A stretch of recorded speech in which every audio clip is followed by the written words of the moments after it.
Good morning. അപ്പോൾ ഞാൻ ഇന്ന് വന്നിരിക്കുന്നത് വളരെ സിമ്പിളായിട്ടുള്ള റെസിപ്പിയുമായിട്ടാണ്. നമ്മുടെ ബ്ലൂബെറി ഐസ്ക്രീം ഷേക്ക്. അപ്പോൾ എല്ലാവർക്കും ഇഷ്ടപ്പെടുന്ന വളരെ സിമ്പിളായിട്ടുള്ള ഷേക്കാണ് ഇത്. ബ്ലൂബെറിയിൽ മാത്രമല്ല, ബ്ലാക്ക്ബെറിയിലും സ്ട്രോബെറിയിലും ഒക്കെ ചെയ്യാം. സ്ട്രോബെറി എടുക്കുമ്പോൾ പുളിയില്ലാത്ത സ്ട്രോബെറി ആയിരിക്കണം എന്ന് മാത്രം. പിന്നെ നമ്മുടെ പോംഗ്രനേറ്റിലും ചെയ്യാം കേട്ടോ. അപ്പോൾ എങ്ങനെയാണ് നമ്മുടെ ബ്ലൂബെറി ഐസ്ക്രീം ഷേക്ക് തയ്യാറാക്കുന്നതെന്ന് നമുക്ക് നോക്കാം. നമുക്ക് നമ്മുടെ ഇൻഗ്രീഡിയൻസ് നോക്കാം. നമ്മളിപ്പോൾ വാനില ഐസ്ക്രീം എടുത്തിട്ടുണ്ട്, ബ്ലൂബെറി എടുത്തിട്ടുണ്ട്, പാല് തിളപ്പിച്ച് ചൂട് മാറ്റി എടുത്തിട്ടുണ്ട്. ഇത് ബ്ലൂബെറിക്ക് പകരം ഏത് ബെറി വേണമെങ്കിലും എടുക്കാം കേട്ടോ. ഞാനിപ്പോൾ ബ്ലൂബെറി എടുത്തുന്നേ ഉള്ളൂ.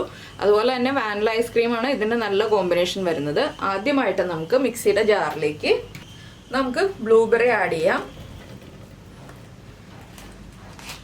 ബ്ലൂബെറിയുടെ ക്വാണ്ടിറ്റി ഒക്കെ നിങ്ങളുടെ ഇഷ്ടത്തിന് ആഡ് ചെയ്യാം കേട്ടോ. അതുപോലെ തന്നെ നമുക്കിനി ഐസ്ക്രീം ചേർത്ത് കൊടുക്കാം. പിന്നെ നല്ല വേനലാണെന്നുണ്ടെങ്കിൽ 2-3 ഐസ് ക്യൂബ്സ് ആഡ് ചെയ്യാം. ഞാനിപ്പോൾ ഐസ്ക്രീം മാത്രമേ ആഡ് ചെയ്യുന്നുള്ളൂ. പിന്നെ നന്നായിട്ട് ഫ്രീസറിൽ വെച്ച് നമ്മൾ സെറ്റ് ചെയ്തെടുക്കുന്ന ഐസ് ക്യൂബ്സ് ആക്കി എടുക്കുന്ന പാല് യൂസ് ചെയ്യാം. ഞാനിപ്പോൾ തണുപ്പിച്ച പാലാണ് യൂസ് ചെയ്യുന്നത്. ഇനി നമുക്കിതൊന്ന് ബ്ലെൻഡ് ചെയ്തെടുക്കാം. മുഴുവൻ പാല് ഞാനിപ്പോൾ യൂസ് ചെയ്യുന്നില്ല. കുറച്ച് പഞ്ചസാര വേണമെങ്കിൽ ആഡ് ചെയ്യാം കേട്ടോ. ഞാനിപ്പോൾ പഞ്ചസാര ആഡ് ചെയ്യുന്നില്ല. കുട്ടികൾക്കൊക്കെ കൊടുക്കുമ്പോൾ പഞ്ചസാര ആഡ് ചെയ്യാം. ആദ്യം നമുക്കിതൊന്ന് ബ്ലെൻഡ് ചെയ്തെടുത്തതിന് ശേഷം പിന്നെ കുറച്ച് പാലും കൂടി ചേർത്ത് ഒന്നുകൂടി ബ്ലെൻഡ് ചെയ്തെടുക്കാം. അപ്പോൾ ഞാൻ എന്താ ബാക്കിയുള്ള പാലും കൂടി ആഡ് ചെയ്യാണ്.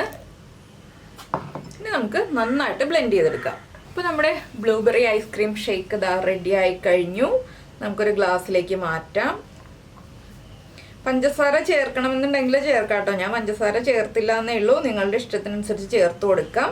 പിന്നെ ഡെക്കറേറ്റ് ചെയ്യാനായിട്ട് കുറച്ച് വാനില ഐസ്ക്രീം വേണമെങ്കിൽ, ഒരു സ്കൂപ്പ് വാനില ഐസ്ക്രീം വേണമെങ്കിൽ നമുക്ക് മുകളിൽ വെച്ച് കൊടുക്കാം.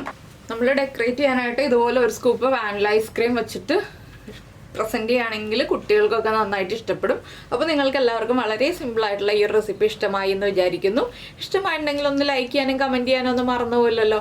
അപ്പോൾ നമുക്ക് നമ്മുടെ അടുത്ത റെസിപ്പിയുമായിട്ട് അടുത്ത ദിവസം വീണ്ടും കാണാം.